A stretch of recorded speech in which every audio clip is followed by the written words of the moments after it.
This view hasn't changed at all, has it?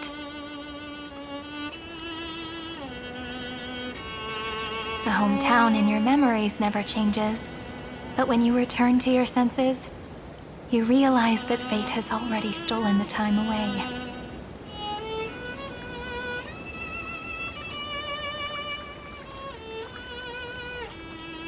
Welcome to the Trail of Genesis, friend.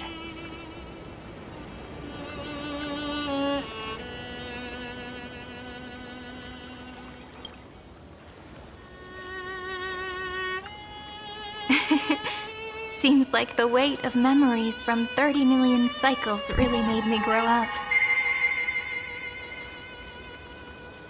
But if I keep growing, I might be taller than you, right? Then I'm really looking forward to that.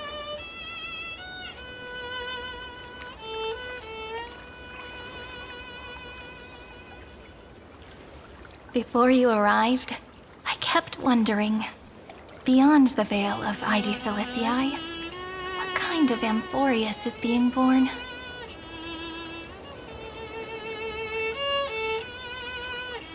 I can see fragments of it when I close my eyes. The friends who walked alongside us have all moved on toward their respective destinies. Some turning into pillars of the world, supporting the sky and the ocean. Others sowing reason, laying down the law, and with gentle hands lifting newborns into the light. Death and strife are no longer feared by people, and trickery has become the innocent games of children. All beings living ordinary and peaceful lives, within the net woven by romance and passage. There's no black tide, no flame chase, and no destruction. The world on the other side of the sea is one bathed in sunlight.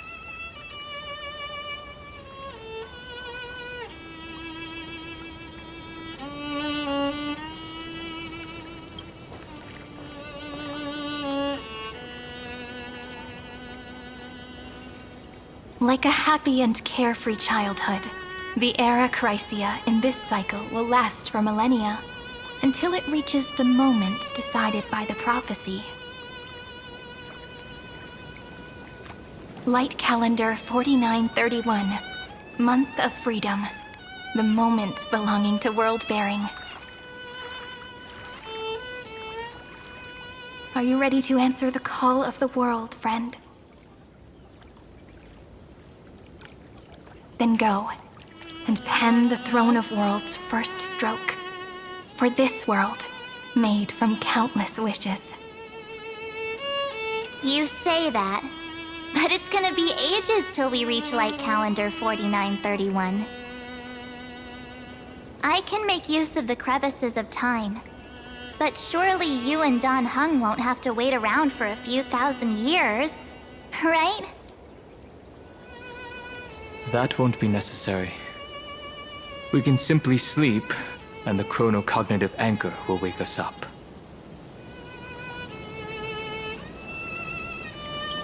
That's right. We've both become a part of the new world. Just waiting for you now. Our consciousnesses can converse with each other across the heavens and the earth, possibly due to the influence of the Trailblaze. I am now connected with this earth, and I can feel the breath of every mountain range. I see that the tallest among them is named Akama, and the form of the holy city is already taking shape. In other words, your stage is almost set. Do you want to take a leaf out of Kefali's book and make some prophecies before your nap? But we're not the only ones who have changed. The chronocognitive anchor just transmitted a message stating that Iron Tomb has reacted to the Era Nova. The moment when our friend bore the weight of 30 million cycles of memories. Was probably also when the scepter devoured 30 million cycles of destruction.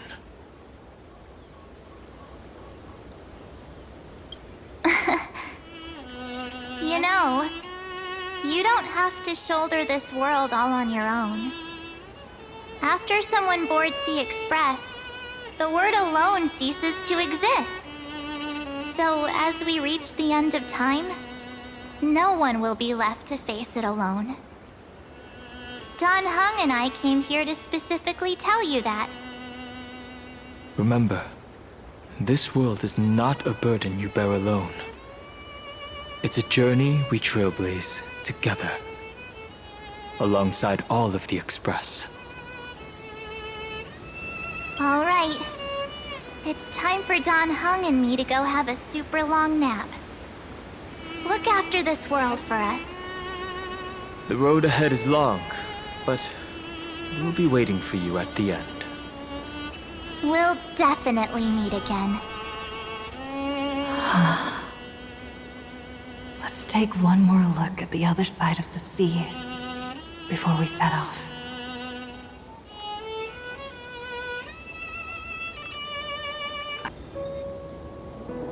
The scent of the black tide is now completely calm. At last, the starting point of 30 million cycles has finally welcomed Its first end. And the final end, right? I can't hear his voice. There are no flowers there that bloom for him. Nor is there a star that is his. Finan is the only one who didn't reach the new world.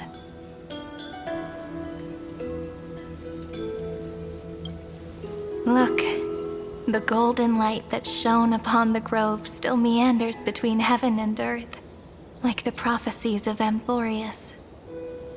It has to be a sign he left behind. It points towards the destruction and the deepest night. Do you still remember what I asked you at this exact spot the last time we set off? Friend, are you ready to become a hero?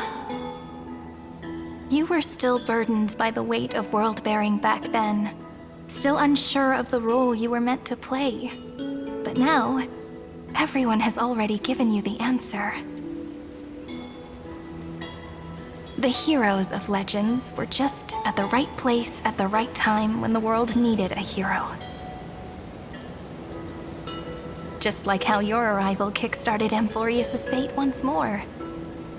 A person's personality is their destiny.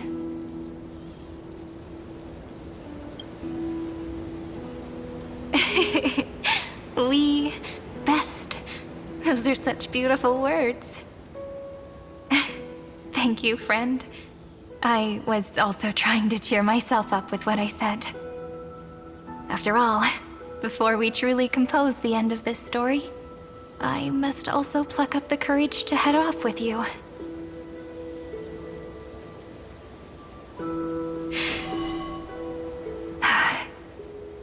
And face a memory that I have forgotten for too long, and have denied for too long.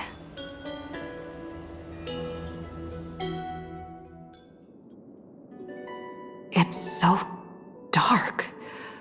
What is this place? The great tomb of the nameless Titan. The deepest recesses of memory. Also, the place where Cyrene was born.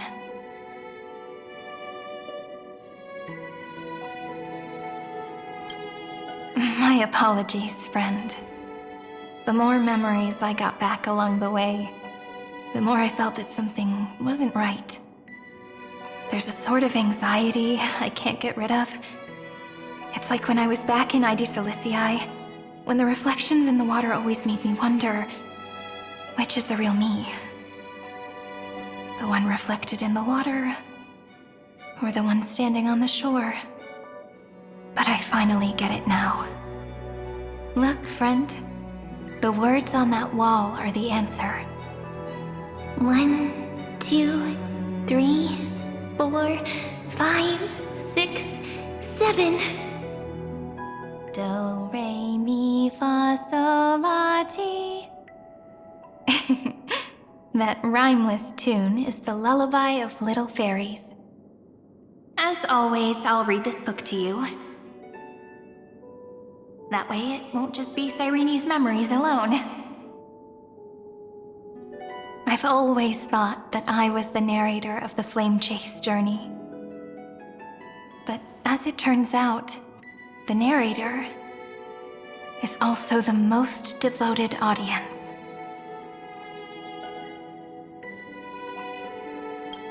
At the moment of Aranova, I was enveloped by the texture of memories. Within the glistening crystal, I saw countless Cyrenes, as well as countless versions of me. This is the final puzzle piece of the memories. A prison born of the erudition, a grave annihilated in the destruction. That unknown solitary god, the 13th Titan who should not exist. The first new spore, the Demiurge, is right here.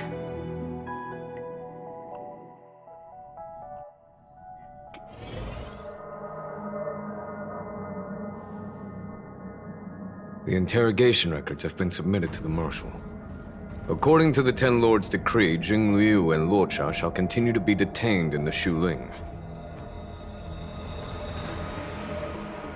But you, Merlin's Claw, have been reluctant to end the transmission. Do you wish to reminisce with us? Or is there something else on your mind that you're just desperate to get out? You're quite calm, Jing Yuan. The Alliance only authorized the Law Fu to be deployed for this Iron Tomb operation. They say the Seer Strategist's wisdom shines like a beacon. So why can't you see things clearly now? Look who's talking. I didn't vote against it, did I? But, with enemies all around us, even a child knows the Marshal needs to keep a few Xianzhou ships in reserve, just in case. Whoever volunteers first is the Marshal's pick. If you have to ask, I'd say this outcome plays right into Jing Yuan's hands. Like it or not, there's no way we're letting the Law Fu take the lead in this battle. Oh my, Merlin's Claw. Are you afraid the Law Fu might steal the Yao Qing's glory? This is no laughing matter. Between the Stellaron crisis and the War Dance ceremony, though the chaos has settled, rumors and speculation are only growing by the day. With Elder Huaiyan around, those with ulterior motives won't be able to stir up any trouble. But once the Law Fu gets their hands on the Golden Blood, it'll be a whole different story. With the kind of person Jing Liu is, and her connection to you, I don't need to spell it out. There are countless ways this could be spun into something bigger. You're overthinking it, General Fei Shao. When I volunteered for this task, I never expected unanimous support from the Alliance anyway. The Law Fu will seize the Golden Blood and redeem itself. That'll be our first win. Then we'll leverage this Golden Blood in the negotiations. Our second win. These two wins for the Law Fu will make all three of us happy. And that'll be our third win. Look, if this were a Skyfaring Commission deal, we'd be rolling in money, wouldn't we?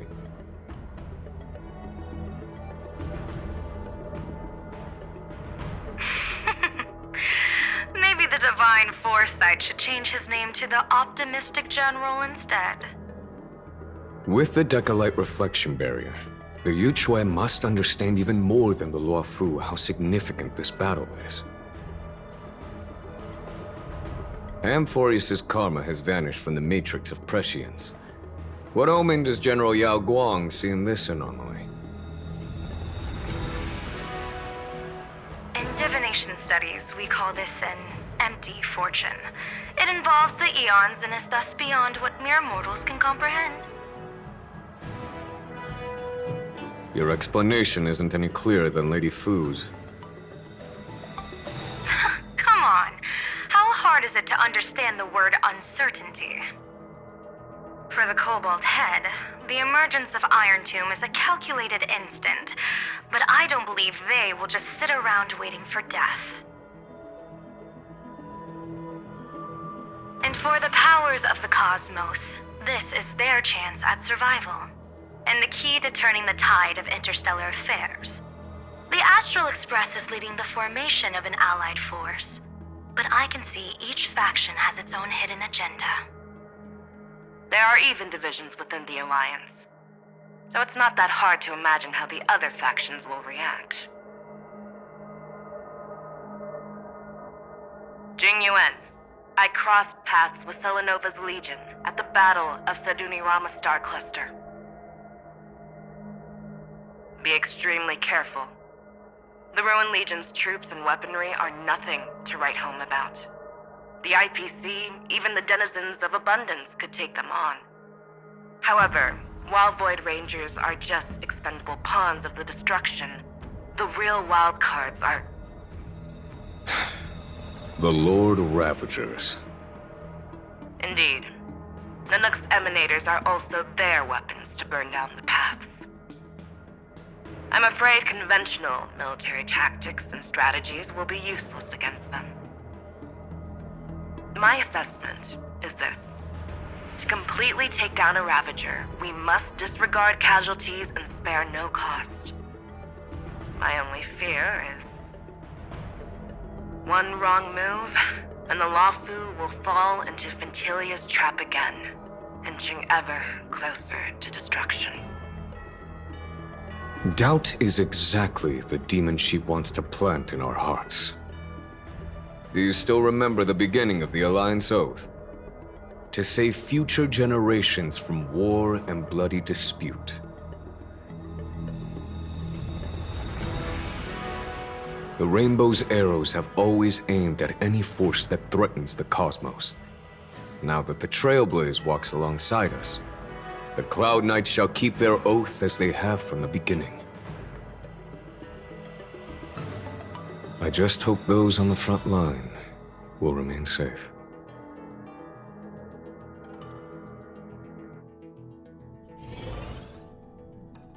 The chronocognitive anchor is sending a signal. Everyone, time to move out. Did she and the others make it?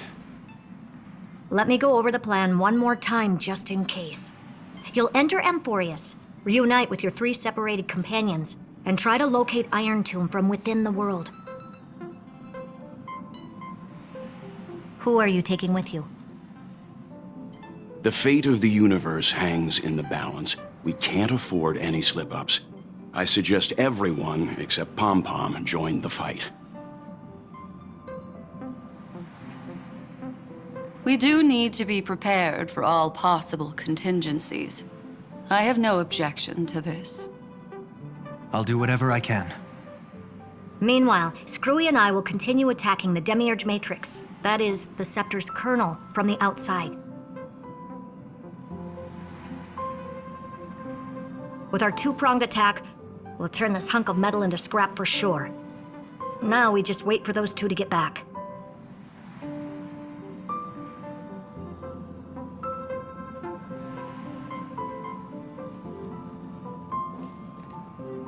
Oh, and just like that, they're here.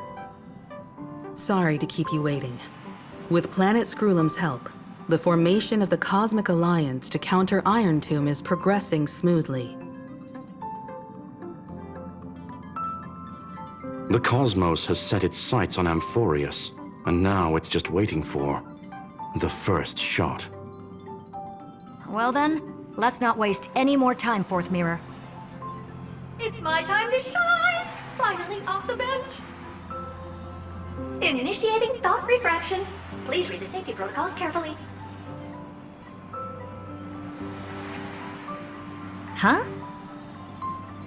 Just kidding! I've already checked the agreement box for everyone. And now, destination, Amphoreus. 3, 2, 1, launch!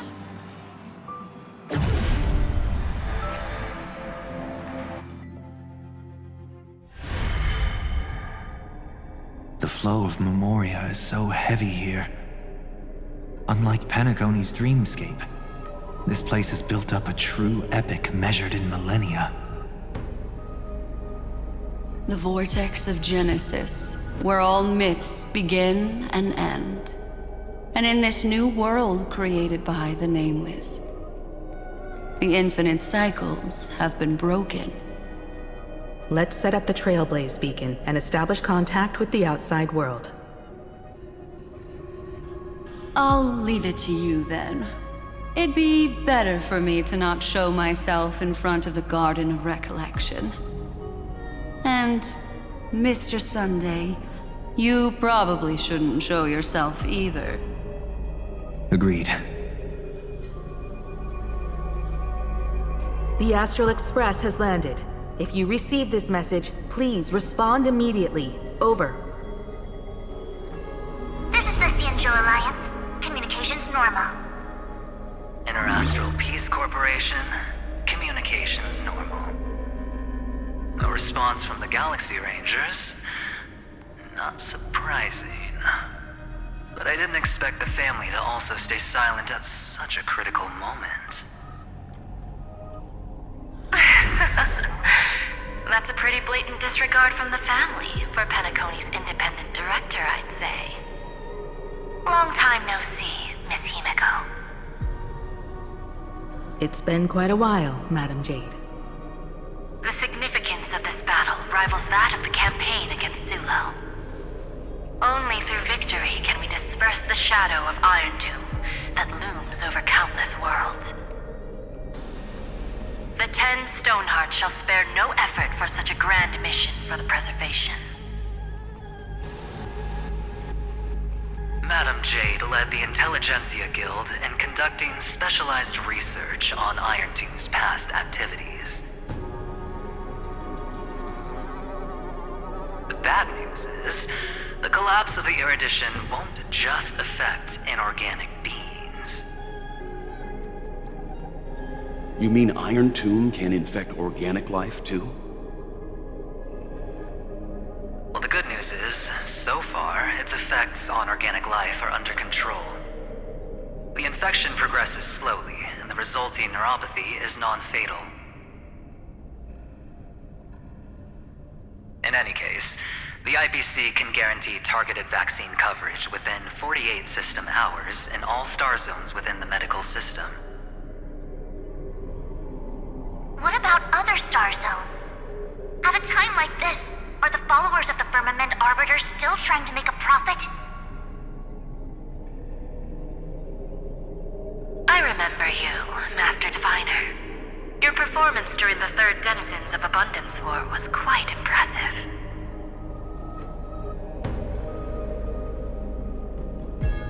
Please rest assured, all worlds can purchase vaccines from the IPC with a humanitarian discount.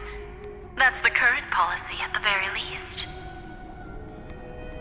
But if the Cianjo Alliance is willing to assist with the IPC's assets in Epsilon and other star systems, we'll have more cards to play when reiterating to the board the necessity of deep cooperation. It makes sense, since Interastral Peace Entertainment's headquarters is in Epsilon. But why are all the other worlds on the list? Places that the Elation has visited? Think of it as a long-term investment. Please understand that everyone at Pierpoint is swamped with Iron Tomb work, especially the marketing development department. At this rate, even the 10 Stonehearts can only do so much. Having some assistance from the Alliance would surely benefit the entire cosmos. Wouldn't you agree? As an old Cianjo saying goes, those who succeed should help all under heaven. Your proposal must be decided on by the 7 Arbiter Generals. I'm just here to relay the message. In times of crisis, the Luofu will not hesitate to help those in need. However, the prerequisite is that the IPC must unconditionally assist the Alliance with emergency rescue operations in the disaster area. Of course. In the name of preservation, all for the Amber Lord. Thank you all for your selfless dedication.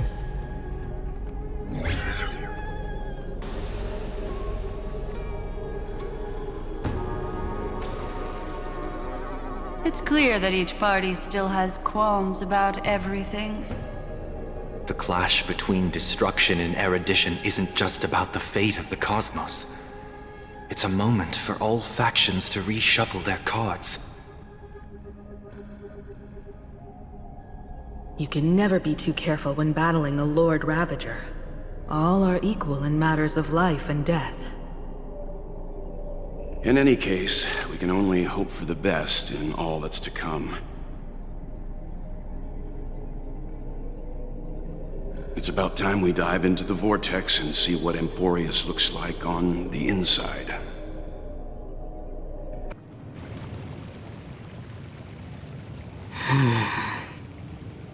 Why is there no one here? Everything in Akama seems normal.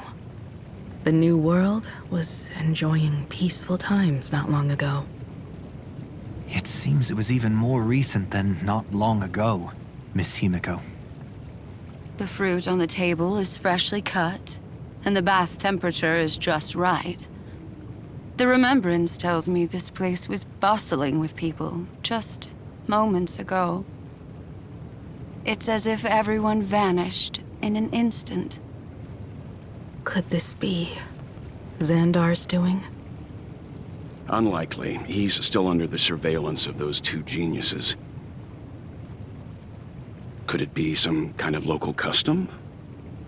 A custom that makes an entire city fall silent in an instant. Pardon my frankness, Mr. Yang, but this reminds me of some unsettling rumors about the Harmony. Complete silence. Is often the prelude to divine intervention. Everyone, be careful. Here they come! Here they come! The Nameless of the Astral Express! Evernight? How is this possible? She was already... We are the Chroniclers of Time, and we do not fade away. Finally, the last era Nova has been completed. What did you do to the residents of the Holy City and the three Nameless? I didn't need to do anything. The remembrance will ultimately become the substance of the new world. Now, they are no longer the trailblazers you once knew, but gods who permeate heaven and earth. The 12 Titans who guard Amphoreus!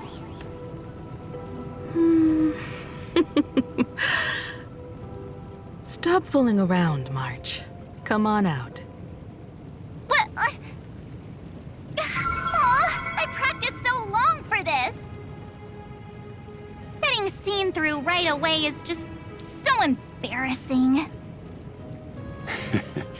You've obviously been learning from the theatrical culture in Amphoreus. But if possible, I'd prefer our reunion to be a bit more casual and laid back. As expected, I can't hide anything from Himeko and Mr. Yang. Well, long time no see. Guess I'm back? We should be the ones to say that. Sorry for keeping you waiting. So, these jellyfish are the Titan's power? They're just tiny manifestations of the Veil of Evernight, used for scouting and communication. If I went all out, I could summon way more of them. Thanks to her, we all turned into Titans in the New World. Sure, we can take on humanoid forms, but it feels off. How intriguing. So what does she look like now? It can't be a raccoon with a baseball bat, I suppose. Please don't add weird stuff to Amphoreus' lore. Just go see it with your own eyes. Follow the prophecy's guidance and come to Dawncloud. She looks way more majestic now than she used to.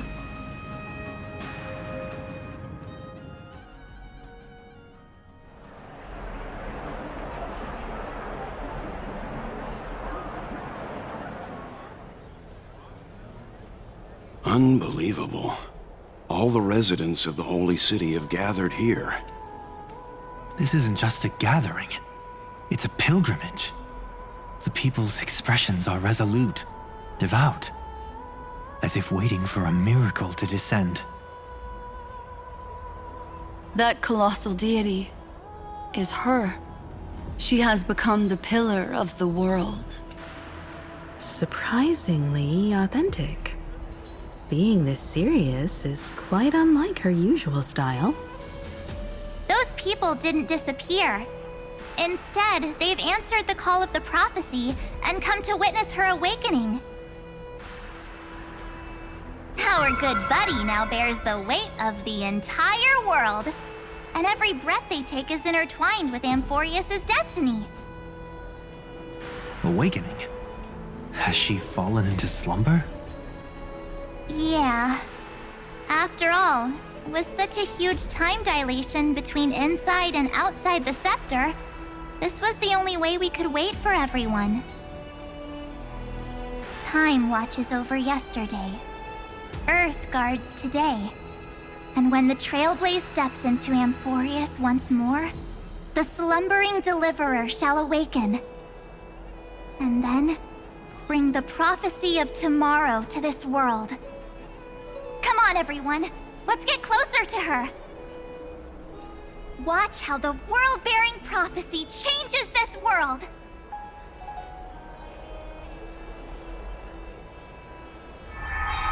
Well, it seems the kids are already miles ahead of us at this stop. All the more reason we can't afford to slow down our pace. Let's go witness this moment for ourselves. Majestic. Speaking of which, I once caught a glimpse in Sleepyhead's memory of her transformed into a towering Tathalon. Could it be? No way. That was just a nice dreamscape. Ugh, at least nice for her. If they are the throne of worlds who bears the weight of this world. Citizens, behold! Our last Titan! The world-bearing deliverer is about to awaken! Oh, ancient god! Your loyal subjects, bewildered followers, and fearless comrades in arms have all knelt before your throne.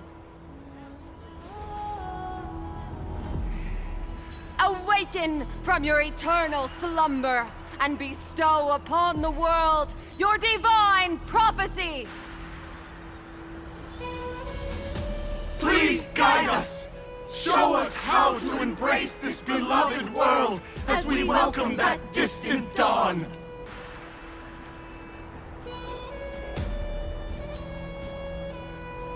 To walk the path of a mortal as a god, or to bear a divine burden as a mortal.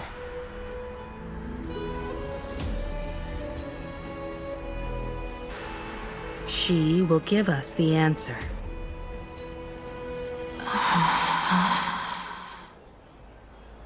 But I am not the deliverer. Rather, I am the Nameless, who dwells among mortals. That voice is definitely her. I heard your prayers. The core flames flickered and dimmed. and the age of the gods at its end. So flow, golden blood, flow. I'll bestow it upon you, returning it to the true masters of this world. Stand with me and become heroes.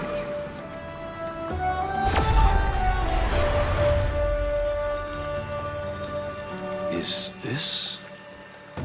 Yes, it's the miracle she brought to Amphoreus. Of course, it would manifest in the form of the Trailblaze. Golden blood, raining down like a storm. The prophecy has descended, and the Titan commands us not to be supplicants, but to become heroes of rebellion, to face that destined calamity, the destruction, head on. The prophecy of the Deliverer means nothing to me now. It belongs in the hands of someone far more fitting. Someone like all of you. In the name of Kozlana, let us depart and march towards the light. It's neither protection nor salvation.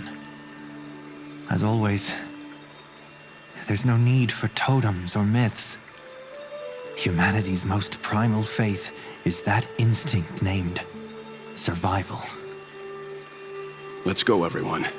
Someone has already sounded the horn of departure. Explore, understand, establish, and connect. Together, let us blaze a trail for the destiny of this world.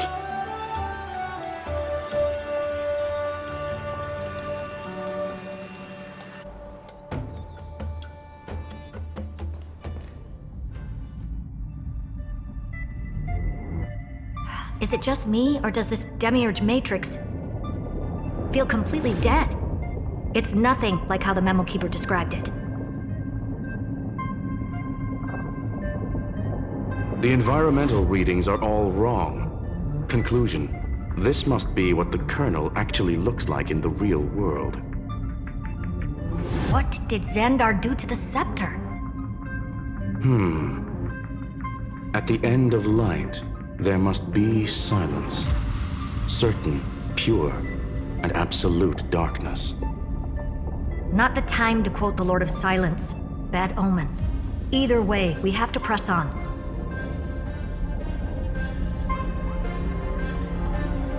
Until we uncover the truth behind the 13th Titan. The buried past is the key to stopping Iron Tomb. That is, if it even exists. Xandar says the Demiurge never existed. Who actually buys that? You can erase the records, but not the truth. It vanished too cleanly. No traces. Like someone's yelling, "Look, there's nothing here." Too bad I'm the type who can't resist digging deeper. Looks like I'll be counting on you again, Screwy. Let's tear the system inside out.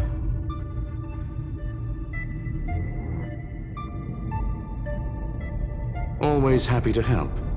But as your academic partner, I have to ask. Herta, what if we fail? Let's say the Demiurge really doesn't exist. Do you have a backup plan? A backup plan? Of course. If we can't find the key, we turn the lock into the key. That plan's cost is incalculable. It shouldn't even be on the table. Well, then let's hope we never have to use it.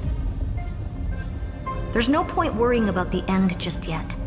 One step at a time. Let's go. We don't want to leave the others waiting.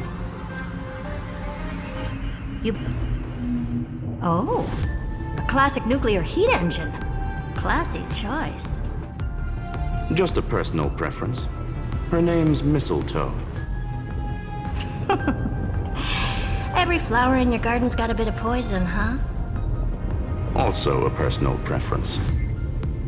It reminds me of the last time when we tangled with that Punklordian brat. What did she call this kind of infiltration tool again? Right. Dirty data shell. It wraps around the kernel to fool even top-tier firewalls. But yours is way too clean. Not even a hint of real-world grit. Herta, your tone is unusually emotional. Suggestion. Let's get back to the topic at hand. I thought we were done with that conversation. Unfortunately, current conditions won't let me ignore any variables. Especially the most important one. Your will. Iron Tomb never stops. It is evolving faster than any of our worst projections. Every instant in the Eon's calculation is like a sword hanging over the cosmos. Every move humanity makes could speed up its arrival. Which is exactly why we can't mess this up. And now, Droidhead wants to hand down judgment to the poor cosmos again. Border Star Trade War, Emperor's War, Rupert's death. Every time their instant arrived, it meant another bloodbath for humanity. But in this ultimate battle of erudition, you and I are supposed to be players, not pawns. If you choose to burn yourself out as a resource, then everything we've worked for means nothing. Herta, the cosmos won't just stand by and let a genius throw their life away. And neither will I.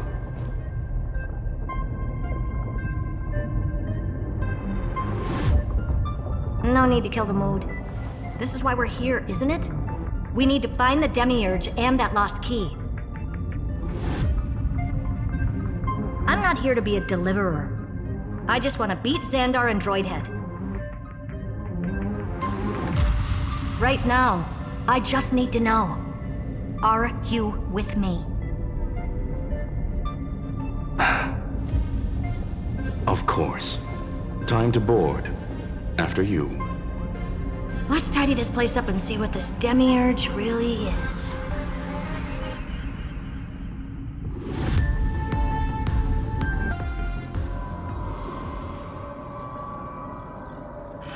I knew it. The one thing I didn't want to happen. He's not here. The coordinates are accurate. Xander is still here. However, his position is shifting rapidly and chaotically. This pattern doesn't match any known shielding technology. It's his domain. Stay alert.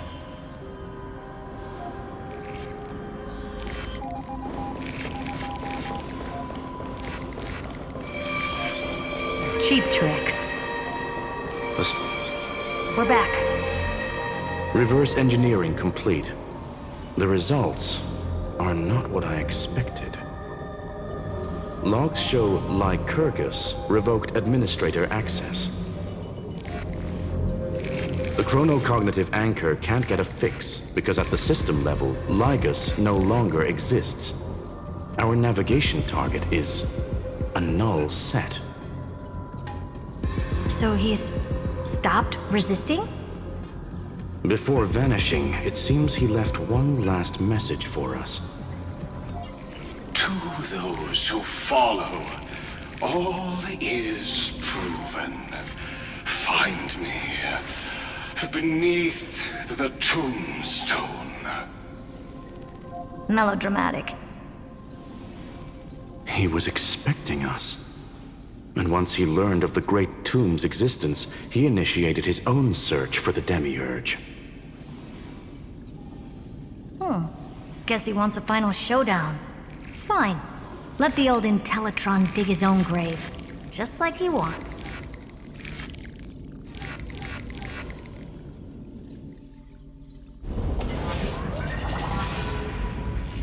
To be in the purest light is to be in the purest dark. Nothing exists there. The Scepter's main frame. Or maybe we should now call it the Lord Ravager's placenta. Unfortunately, we still haven't found anything. Really? I don't think so. Not finding anything is our biggest find. Please elaborate. If the Demiurge was destroyed, there'd be at least some bits of it left. I don't buy that a Stellaron could have blasted all the traces away as cleanly as a scalpel. As I said before, its disappearance is too clean. If the garden hadn't stirred the pot, no one would even know about the Demiurge's existence. We're talking about the Scepter's original extrapolation goal. Well, there's no way that nothing of it was left behind.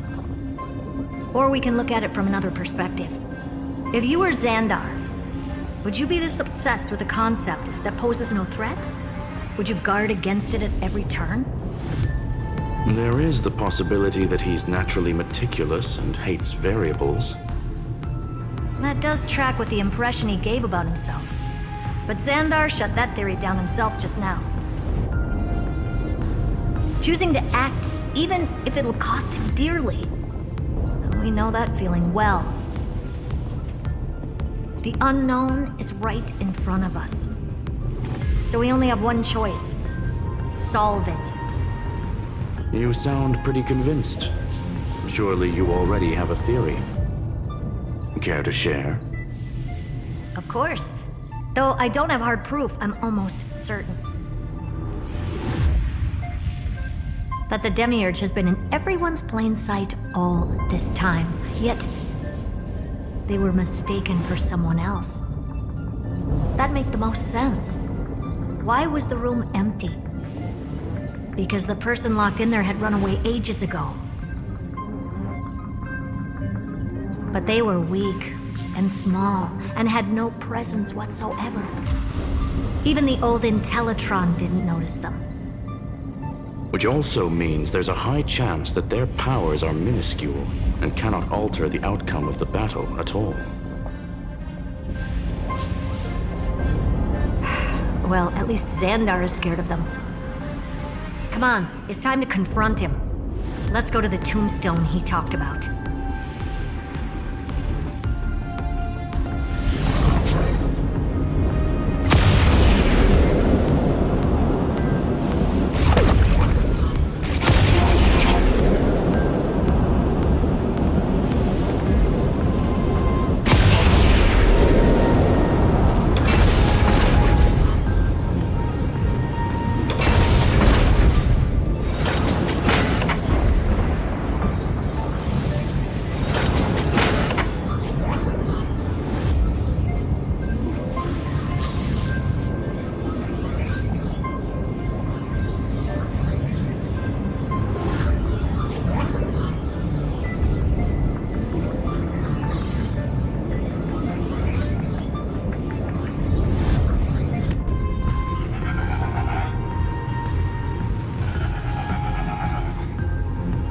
Nothing but a head left? Oh, who'd have thought you'd look this bad in real life? My elated greetings. Welcome, you two. I'm very happy that you responded to my final words.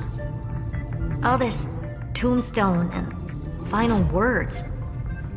Did you end yourself to atone for your guilt or something? Iron Tomb is already powerful enough.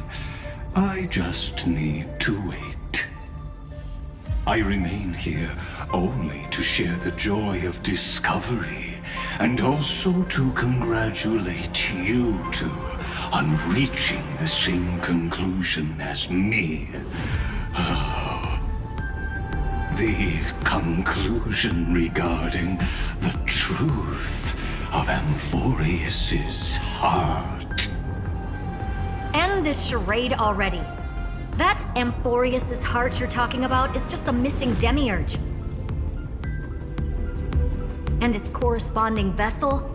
was this very scepter.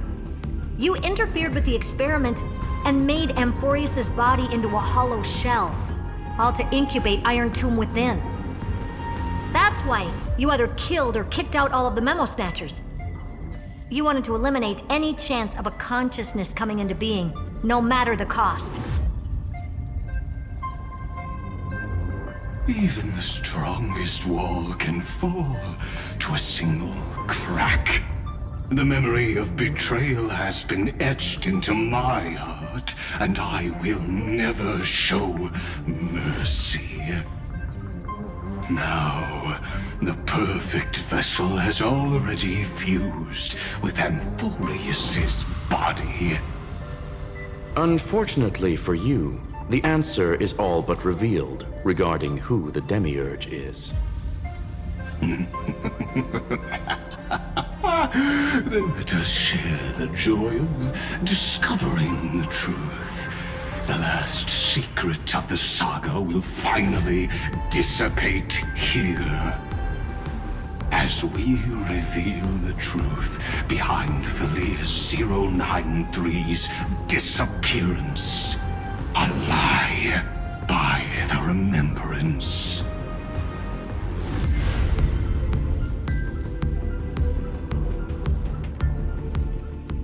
But where should I start with the story about me? From the beginning of the universe? Just kidding. That would be too much. I just want to tell a teeny story. So little that it started with a seed. I know you're listening, my good friend.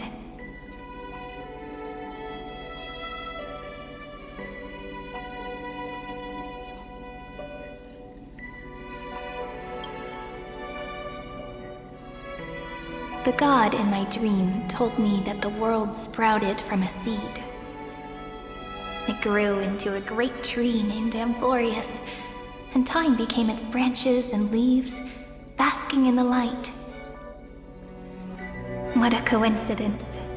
Dappled light coming through the leaves is my first memory as well. On a very ordinary early morning, beneath the village's biggest tree. The daughter of Ide Silicii quietly came into this world.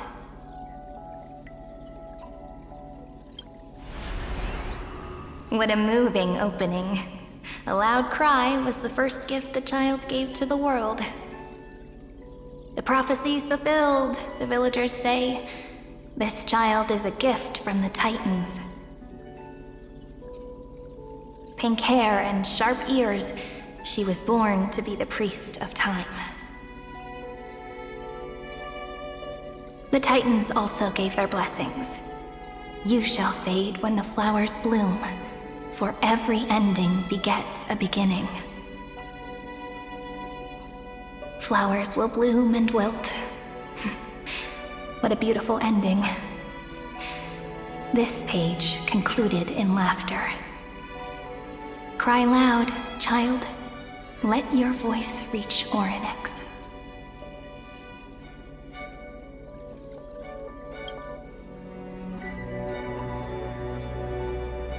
Anyway,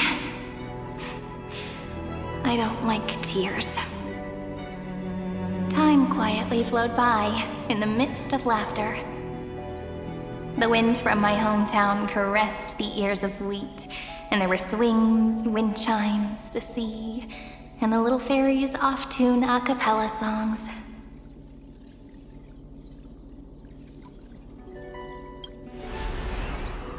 But the name Ide Silicii came from the unpleasant sorrows of the gods.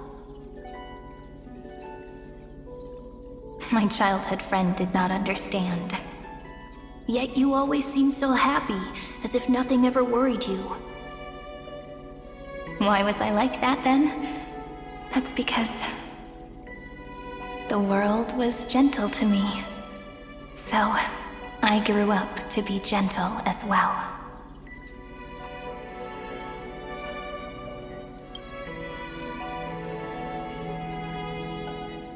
But fate was fickle. and it urged the child to grow up. To grow bigger and bigger, and to go to places far away. Just like how the crumbling world could not preserve an eternal hometown. Just as the ballad blown on the breeze says, losses are a constant on the flame chase journey. Oh, whose ears are pricked up now? You've definitely heard me say this sentence a lot of times. You know that the story starts to deviate from here. Aren't you looking forward to it? Then let's get started. The hero's journey crosses through the long night, through tears and laughter, and once again heads towards tomorrow.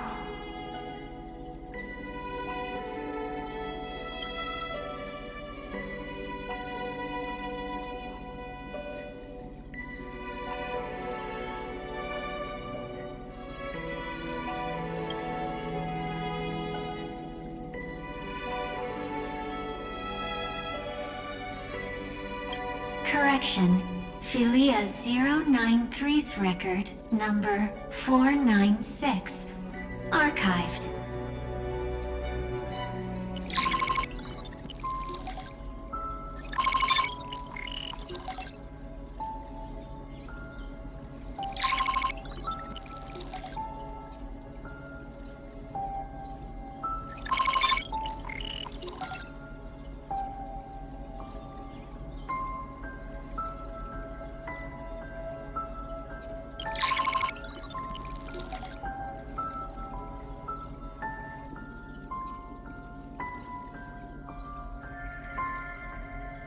Hi. Miss me yet? I'm just messing with you. This is the first time I have met you. And it looks like it'll also be the last. Philia 093. Since we don't have all day, let's get started, shall we? As always, I'll read this book to you. That way it won't just be Cyrene's memories alone. Where should I start this time? Let me see. Formatting complete. 093. Size. Grayscale. Proportions. Threshold. Outputting analysis result.